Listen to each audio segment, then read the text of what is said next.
Professor doctor اشتیاق احمد گوندل صاحب ہمارے درمیان موجود ہیں، اور حاضرین میں سے کچھ لوگوں کے لیے یہ بات دلچسپی کا باعث ہوگی اور شاید وہ پہلی دفعہ سنیں گے کہ ڈاکٹر اشتیاق احمد گوندل صاحب ڈاکٹر ضیاء الرحمن صاحب کے استاد ہیں، اور ہماری یونیورسٹی کے ہمارے فیکلٹی کے کئی اور اساتذہ ہیں جن کے استاد ہیں۔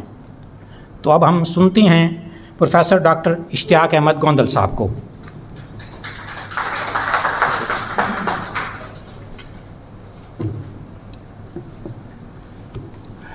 الحمدللہ رب العالمین والصلاة والسلام علی رسول الکریم۔ بہت ہی قابل احترام جناب طاہا قریشی صاحب، جناب ڈاکٹر شفیق صاحب، ڈاکٹر ضیاء الرحمن صاحب، ڈاکٹر غلام حیدر صاحب، اگر میں غلطی نہیں کر رہا تو ڈاکٹر سجیلہ صاحبہ، ایک وائوے میں ہم آن لائن شریک ہوئے۔ تو عزیز طلبہ و طالبات، میں نے اپنی تدریسی 30 سال سے زائد کی زندگی میں کئی اہل علم سے جاننے کی کوشش کی کہ یہ تالیاں بجانے میں کون سی شرعی ممانعت ہے، تو مجھے کوئی مخالفت نظر نہیں آئی۔ بھلے لوگوں یہ 7 سمندر پار سے آئے ہیں، میں لاہور سے آیا ہوں، تو آپ ذرا ڈھنگ سے ایک دفعہ تالیاں ہی بجا دیں، اس سے ذرا چارجنگ ہو جاتی ہے۔ لیکن تالیاں پہلے بھی آپ نے بجائیں جب یہ نصیر احمد ناصر صاحب نے گفتگو کی، اور وہ نامناسب حد تک پھس پھسی تھی۔ اب آپ نے بہت زور سے تالیاں بجانی ہیں، اور مجھے امید ہے آپ بجائیں گے کہ میں پنجاب یونیورسٹی میں فار لاسٹ 31 ایئرز پڑھا رہا ہوں۔ سچی بات ہے کہ کوئی سیمینار آدھا گھنٹہ بھی لیٹ ہو جائے تو ہمیں طلبہ و طالبات دستیاب نہیں ہوتے۔ آپ اتنے اچھے ہیں کہ 1.5 گھنٹے بعد دستیاب ہیں۔ اپنے لیے تالیاں بجائیں اور زیادہ بجائیں، صحیح طرح بجائیں، صحیح طرح۔ میں نے پھر تقریر نہیں کرنی sir. Thank you very much. دیکھیے، یہ بہاولپور کی مارکیٹ میں آپ تشریف لے جائیں اور 100 لوگوں سے پوچھیں، 100 لوگوں سے کون سا سن ہے، تو 100 کے 100 بتا دیں گے کہ 2022 ہے۔ اور 100 داڑھی والوں سے بھی پوچھیں کہ کون سا سن ہجری ہے، تو شاید 15-20 بتا سکیں گے۔ یہ ایک انڈیکیٹر ہے ہمارے آج کے اس موضوع کا۔ آپ مستقل کھڑے رہیں گے؟ اچھا پھر ٹھیک ہے۔ تو دیکھیے، یہ ایک انڈیکیٹر میں آپ کو بتا رہا ہوں۔ ابھی آپ تشریف لے جائیں، اذان جناب محمد رسول اللہ صلی اللہ علیہ وسلم کی ہو رہی ہے۔ ایک انڈیکیٹر میں نے آپ کو بتایا، تمام دینی علوم پڑھانے والے تاکید کرتے ہیں کہ دائیں ہاتھ کی فضیلت ہے، اور ہماری شاہراہیں کیپ ٹو دا لیفٹ کہتی ہیں۔ میں کسی فقہ کو ڈیل کرنے کی اہلیت نہیں رکھتا، لیکن میں موٹی سی بات کر رہا ہوں کہ آپ کاسمیٹک کی کوئی چیز، الیکٹرانکس کی، میڈیکل سٹور کی لیں، اور اس پر لکھا ہو made in Pakistan, made in Saudi Arabia, اور دوسری پر لکھا ہو میڈ ان یو کے، تو یو کے سے زیادہ ایمان تازہ ہوتا ہے کہ نہیں ہوتا؟ What went wrong? اگلی بات آپ کی خدمت میں عرض کرتا ہوں کہ آپ لفظ مغرب بولیں تو یا تو اس سے مغرب کی نماز مراد لی جائے گی یا قبلہ مراد لیا جائے گا۔ تھوڑے سے جو پڑھے لکھے ہوں گے وہ کہیں گے اس سے ویسٹ یعنی ویسٹرن کنٹریز مراد ہیں۔ لیکن عزیز طلبہ و طالبات، انفیکٹ اب مغرب اتنا ڈومیننٹ ہے، اس طرح سے وہ پورے گلوب کو لیڈ کر رہا ہے کہ اس کا کسی سمت، کسی بر اعظم سے کوئی تعلق نہیں۔ امریکہ اس وقت بالکل دوسری دنیا کہلاتا ہے، اور یا گلوب کے اعتبار سے وہ ہمارے قدموں کے نیچے ہے یا ہم اس کے قدموں کے نیچے، اگر آپ لوکیشن دیکھیں جیوگرافیکلی، لیکن وہ بھی ویسٹ ہے۔ Australia is far away, Australia, لیکن وہ بھی ویسٹ ہے۔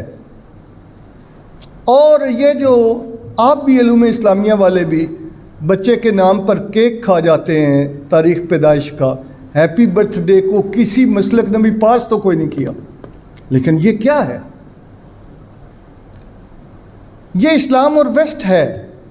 اور آپ کو انوالو رکھنے کے لیے میں، چونکہ وہ ڈاکٹر ضیاء الرحمان صاحب کا اللہ بھلا کرے، انہوں نے کہہ دیا کہ بالخصوص یہ گفتگو کریں گے، لیکن سچی بات یہ ہے کہ میں ایک بہت بڑا اعزاز اپنے لیے اور آپ کے لیے لے کے آیا ہوں. ان کا نام طاہا قریشی ہے. تو میں حد اعتدال سے نہیں بڑھنا چاہتا، لیکن میں عرض کرنا چاہتا ہوں کہ 2001 یا 2 میں ناروے سے سویڈن جانے والی ایک بس میں سوار ہوا. رات کا پچھلا پہر تھا اور ہم 2 لوگ تھے، دھند چھائی ہوئی تھی. تو ایک نوجوان لڑکی نے ہمیں ویلکم کیا. آپ چونکہ قریب نہیں تھے اس لیے میں زیادہ گھبرایا نہیں، ورنہ ادھر تو ہمارا مسئلہ یہ ہوتا ہے، اس طرح کا وقوع ہو جائے تو ہمیں اللہ سے زیادہ علوم اسلامیہ والوں کی ٹینشن ہوتی ہے کہ یہ کیا کریں گے. تو اس نے ہمیں ویلکم کیا، ہمارا ٹکٹ چیک کیا، اس نے ہمارے بیگ پکڑے، بس کی ڈگی میں رکھ دیے، پھر اسی نے ہمیں سیٹ تک کی نشاندہی کی. یہاں تک تو افورڈیبل تھا، لیکن میری حیرت کی انتہا نہ رہی کہ وہی لڑکی ڈرائیونگ سیٹ پر بیٹھ گئی اور 8 آورز کی ڈرائیونگ رات کی تاریکی میں کرتے ہوئے ہمیں ناروے سے سویڈن لے گئے. راستے میں جنگل آئے، کیا کچھ نہیں آتا، اور مجھے کوئی کام نہیں تھا. میں اسلام اور ویسٹ پر غور کرتا رہا اس رات بھی، اور میں نے ٹرینیں دیکھیں کہ وہ عام طور پہ بتاتے ہیں 8:51 پر آئے گی، وہیں آئے گی. لکیر لگی ہوتی ہے کہ 56 نمبر بوگی یہاں رکے گی، وہیں رکے گی. علامہ اقبال رحمۃ اللہ علیہ کا بہت خوبصورتی سے ڈاکٹر ضیاء نے ذکر کیا، تو انہوں نے بھی میری طرح کے کنفیوژن کو اجاگر کیا اور لکھا، ہوائیں ان کی، فضائیں ان کی، سمندر ان کے، جہاز ان کے. ہوائیں ان کی، فضائیں ان کی، سمندر ان کے، جہاز ان کے، گرا بھنور کی، کھلے تو کیوں کر، بھنور ہے تقدیر کا بہانہ. ہر چیز. جیسے ہم مغرب کے بہت خلاف ہیں جب تک ہمیں ویزا نہیں دیتا. آپ ذرا پریشان نہ ہوا کریں، میں نے کئی ایمبیسیوں سے ویزا لیا بھی ہے، دھکے بھی کھائے ہیں. تو یہ علوم اسلامیہ کی لڑائیاں بھی بڑی جعلی اور سطحی ہیں. میں نے American embassy, French embassy, Spanish embassy, Germany کے ایمبیسی کے باہر پاکستانیوں کو بھی دیکھا ہے اور مسلمانوں کو بھی دیکھا ہے کہ بندہ و صاحب و محتاج و غنی ایک ہوئے، تیری سرکار میں پہنچے تو سبھی ایک ہوئے. میں اس منظر پہ گواہ ہوں. جب ویزا لگتا ہے سارے وچودی ہو جاتے ہیں. ویسٹ یاد رکھیں، میں اپنی گفتگو کا پہلا حصہ آلموسٹ مکمل کر چکا ہوں. ویسٹ ایک تہذیب، ایک نظریے کا نام ہے. اور مجھے یہ بتائیے میکڈونلڈ ہے؟ جی. اب میں ہاتھ نہیں مولویوں سے کھڑے کرواتا کہ وہاں گئے ہیں کہ نہیں گئے، لیکن یہ میکڈونلڈ کیا ہے؟ ہمارا دین سکھاتا ہے کہ حیا نصف ایمان ہے، ٹھیک؟ لیکن میکڈونلڈ میں جو ہی احمد پور شرقیہ کا، منڈی یزمان کا کوئی دیہاتی بچہ پہلی دفعہ جاتا ہے تو 50% امکان ہے کہ وہاں کھڑی ہوئی لڑکی جو اسی ہمارے معاشرے کا حصہ ہے اس کے ساتھ آئی کانٹیکٹ ہی نہیں کرتی، ایکسچینج آف سمائل کرتی ہے. اور اس نے لباس بھی اسی طرح کا پہنا ہوا ہے. اور معاف کیجئے گا، میں اتنا نیک آدمی نہیں ہوں، میکڈونلڈ ہو تو میں کہیں اور نہیں جاتا، کیونکہ صرف حیا نصف ایمان نہیں ہے، صفائی بھی نصف ایمان ہے. مجھے یقین ہوتا ہے کہ یہ واش روم صاف ہوگا. اور اب یہ مسجدیں ذرا کم ہوئی ہیں جہاں لکھا ہوا ہوتا تھا کہ باتھ روم کرنے والے کو حوالہ پولیس کیا جائے گا. اور ابھی بھی بڑے دل گردے کا کام ہے واش روم میں جانا. خاص طور پہ ہمارے دینی مراکز کے واش روم میں، اور حتیٰ کہ ریسرچ میتھڈالوجی ایسی ہے کہ وہاں ڈکلیئر کرتے ہیں کون کافر ہے، لکھ آتے ہیں، اور آپ گھبرا کر دوسری جگہ جائیں تو لکھا ہوتا ہے جڑا نام منے وہ بھی کافر ہے۔ یہ بھی اسلام اور ویسٹ ہے۔ یہ تصویر کا ایک رخ ہے جو مجھے مرعوب کرتا ہے، مجھے کنفیوز کرتا ہے، اور آج کے سیمینار میں اس طرح سے آپ کے ساتھ چھیڑ خانی کر کے میں تصویر کا دوسرا رخ پیش کرتا ہوں۔ دوسرا رخ عزیز طلباء طالبات اور معزز اساتذہ یہ ہے کہ ویسٹ نے اپنے تصور تعلیم کی افزائش کے لیے، اس کی بڑھوتری کے لیے، ہم نے اگر 1 روپیہ لگایا ہے اس نے 100 نہیں لگایا، اس نے 10,000 لگائے ہیں۔ میں آن گراؤنڈ بات کر رہا ہوں۔ اور اس نے کہا کہ حضور علیہ السلام کی امت کو قوموں میں تقسیم در تقسیم کر دیا جائے، لیکن اللہ تعالیٰ کا، اب میں دوسرا رخ دکھانے لگا ہوں کہ نگاہ یار جسے آشنائے راز کرے وہ اپنی خوبی قسمت پہ کیوں نہ ناز کرے۔ انہوں نے شیکسپیئر پڑھایا، نیوٹن، آئنسٹائن، کیا پورے عالم اسلام اور پاکستان میں کوئی کچی حویلی یا کوئی محل ایسا ہے کہ بچہ پیدا ہو تو اس کے کان میں قومی ترانہ پڑھا جائے؟ قومی ترانے کا تقدس اپنی جگہ، ہر تصویر کے 2 رخ ہوتے ہیں۔ میں نے جان بوجھ کے وہ رخ دکھایا جو ہمارا رشتہ ہوا ناصور ہے، لیکن میں دوسرا رخ دکھا رہا ہوں۔ یہ سندھی ہے، یہ بلوچی ہے، یہ وہابی ہے، یہ سنی ہے، یہ امیر ہے، غریب ہے۔ پہلا کام کیا کرتے ہیں جو بچہ اور بچی آتے ہیں اور صدیوں سے نور کی ندی رواں ہے، سب سے پہلے جو ترانہ کان میں پڑھا جاتا ہے وہ اشہد ان محمد۔ نام کیا رکھتے ہیں؟ نام رکھتے ہیں ابو بکر و عمر، عثمان و علی، حسن اور حسین، فاطمہ، عائشہ، سکینہ، نگاہ یار جسے آشنائے راز کرے۔ پھر یاد رکھیں یہ ایک مکس اور مخلوط قسم کی تصویر ہے اسلام اور ویسٹ کی، کہ بینکوں کے اندر سود ہی نہیں ہے بلکہ بینکوں نے اس ویسٹ کی قیادت کی وجہ سے مسجد اور مدرسے کو بھی پابند کر لیا ہے کہ اکاؤنٹ نہیں کھولیں گے، رجسٹر نہیں ہوں گے۔ ایک طرف یہ ہے، اور دوسری طرف کیا ہے کہ آپ کے یہ فرید کوٹ کے باہر لگ جائے نا بورڈ کہ یہاں آج شام سے سور کا قیمہ اور کوفتے ملیں گے۔ آپ علوم اسلامیہ والے نہیں ہیں؟ سود اور سور کو الگ الگ حرام ہے، ایک ہی طرح کے حرام ہے، لیکن وعید کے اعتبار سے شدت تو سود کی زیادہ ہے۔ لہذا یہ چند اشارے میں کرتا چلا جا رہا ہوں تاکہ آپ سمجھیں کہ کہاں ہم طاقتور ہیں، کہاں ہم کمزور ہیں۔ ریاست اور مسلمانوں کی 57 ریاستیں کوشش کرتی ہیں کہ حج کو مشکل بنائیں۔ اللہ تعالیٰ آپ کو بھی حج کی توفیق عطا فرمائے۔ تو وہاں کیا ہوتا ہے؟ ہر سال ریٹ بڑھے، مشکلات ہو رہی ہیں اور حج کی تعداد بڑھ رہی ہے۔ یہ کیا ہے؟ یہ کیا اسلام ہے کہ بڑے بڑے فلسفوں کو اسلام کا تصور عبادت حج کی صورت میں کس طرح سلجھا دیتا ہے؟ اپنا قومی ترانہ پڑھنے والے بنگلہ دیش والے، مصر والے، انڈونیشیا والے، ملیشیا والے، پاکستان والے، سعودیہ والے آتے ہیں، اور آپ جانتے نہیں ہیں کہ حج کے موقع پر ایک تو ان کا لباس تبدیل کر دیا جاتا ہے۔ اس سے کیا بنایا جاتا ہے؟ دیوبندی، بریلوی، اہل حدیث، مقلد، غیر مقلد نہیں، امت بنایا جاتا ہے، امت۔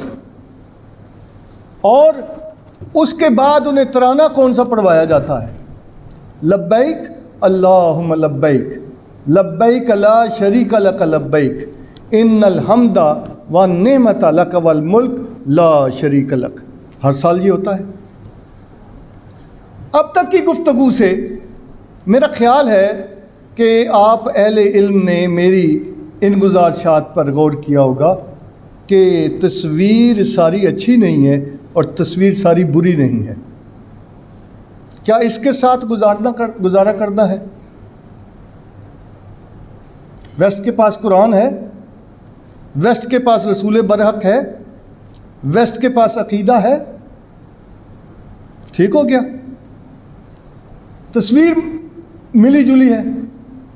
اب میں ایک دعا آپ کی خدمت میں پڑھنے لگا ہوں، حضرت توجہ سے سنیں گے، جس پہ ہر مسلک کا عمل ہے. ربنا آتنا فی الآخرۃ حسنۃ وفی الآخرۃ حسنۃ وقنا عذاب النار. کیوں جی میں نے ٹھیک پڑھی ہے؟ پھر دنیا چھوڑ گیا نا. کیوں چھوڑی ہے؟ اس لیے کہ ہم مسلمانوں نے چھوڑی ہوئی ہے. میں یہ سوال لے کر اس عظیم الشان یونیورسٹی میں حاضر ہوا ہوں کہ آپ قرآن مجید کی 6,500 سے زائد آیات میں سے ایک آیت لا کر مجھے رہنمائی دیں کہ جس پر آخرت میں عمل کرنا ہوگا. ایک آیت.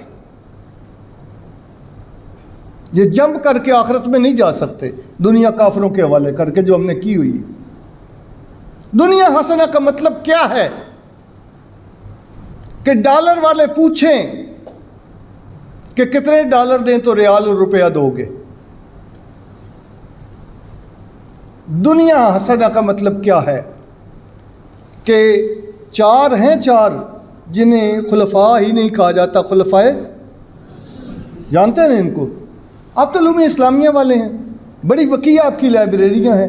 کوئی ایک تفسیر لائیے، ایک تفسیر کہ جن میں خلفائے راشدین نے آیات کی تشریح کی ہو. ناراض نہ ہوں، ان کے بچوں نے کی ہے اور وہ ہمارے ماتھے کا جھومر ہیں. لیکن ابو بکر و عمر اور عثمان و علی سے تفسیری نکات آخر کیوں نہیں ہیں؟ اور وہ کیا کرتے رہتے تھے؟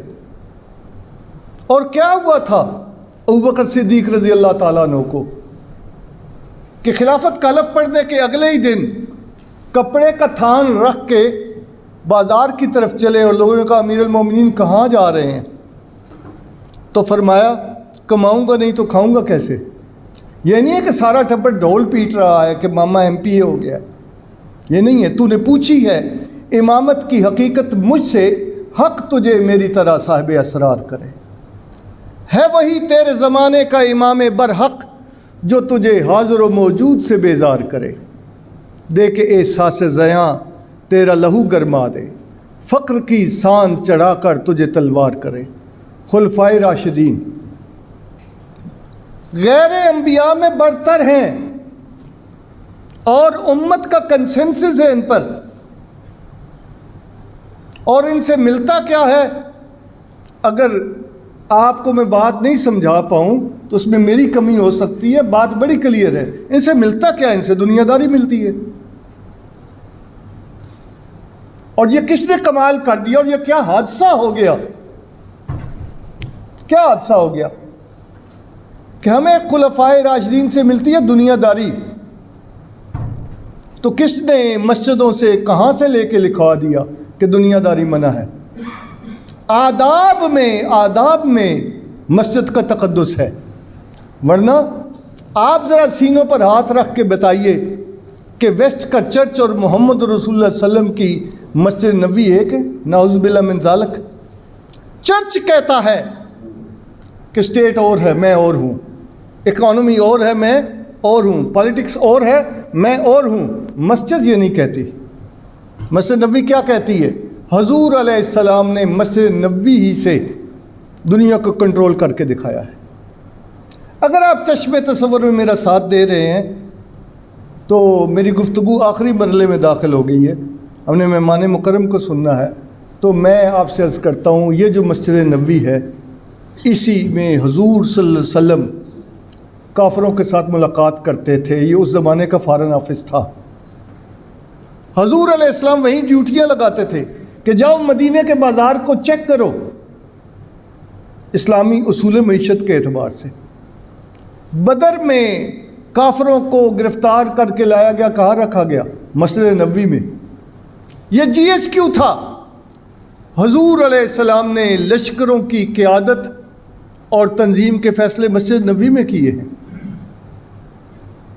اسلام اور ویسٹ کے موضوع پر اسلام کے اس ایڈیشن سے، اس ورشن سے ویسٹ کو کبھی کوئی اعتراض نہیں رہا، جو صرف قوالی کرے، جو تلاوت سے شروع ہو، دعا پہ ختم ہو جائے، اور دعا بھی رو رو کے فیشن بنی ہوئی ہو کہ یا اللہ امریکوں کی توپوں میں کیڑے پڑ جائیں۔ ایسے نہیں ہوتا۔ تو خاک میں مل اور آگ میں جل، جب خشت بنے تب کام چلے، ایسے نہیں ہوتا۔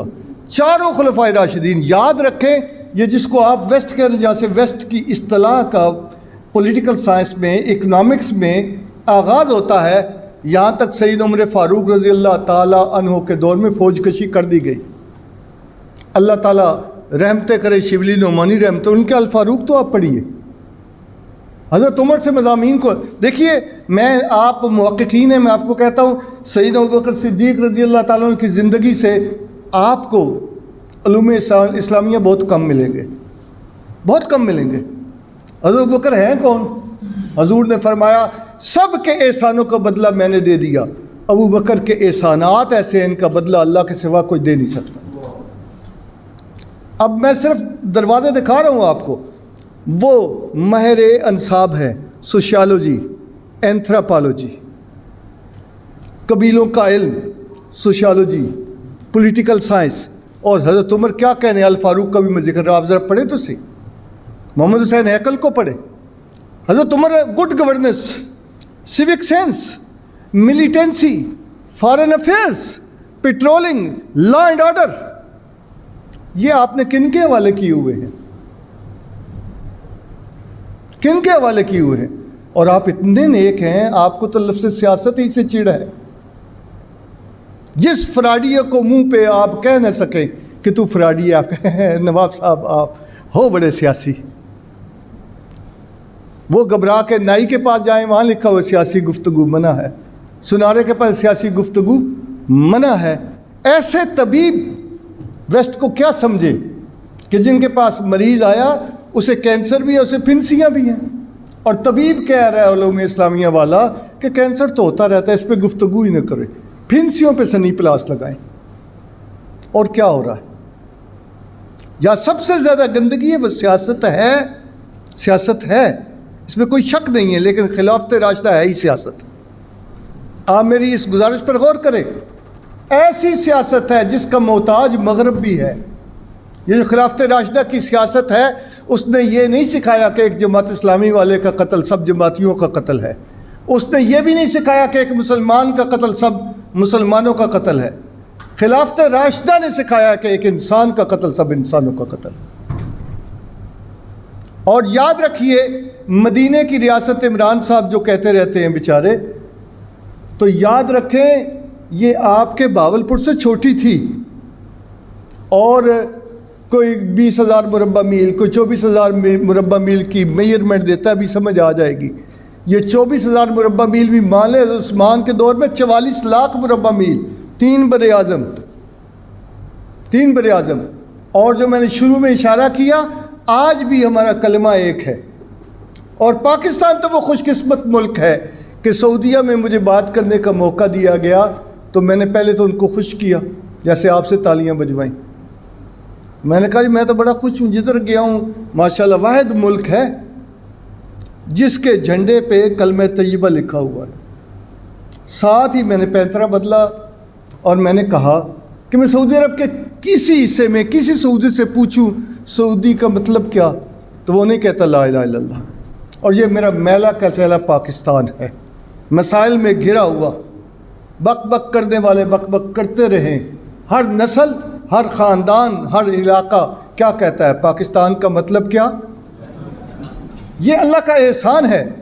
یہی وجہ ہے کہ 57 اسلامی ملکوں میں سے ویسٹ جس کا تعاقب کرتا ہے سب سے بڑھ کر وہ پاکستان ہے، اس وجہ سے کرتا ہے، ورنہ ہماری جی ڈی پی اور ہماری فیکٹریاں، ہمارے موٹر وے، ہمارا living standard, it makes no difference. ہماری تو میجارٹی پاورٹی لائن سے نیچے ہے، ہمارے اتنے مسائل ہیں، لیکن انہیں پتہ ہے کہ اقبال نے جو پچھلی صدی کے شروع میں کہا تھا اس کے مخاطب اہل پاکستان ہی تھے۔ اقبال نے کہا تھا کہ نکل کے صحرا سے جس نے روما کی سلطنت کو الٹ دیا تھا، سنا ہے قدسیوں سے میں نے وہ شعر، پھر ہوشیار ہوگا وما علینا الا البلاغ المبین۔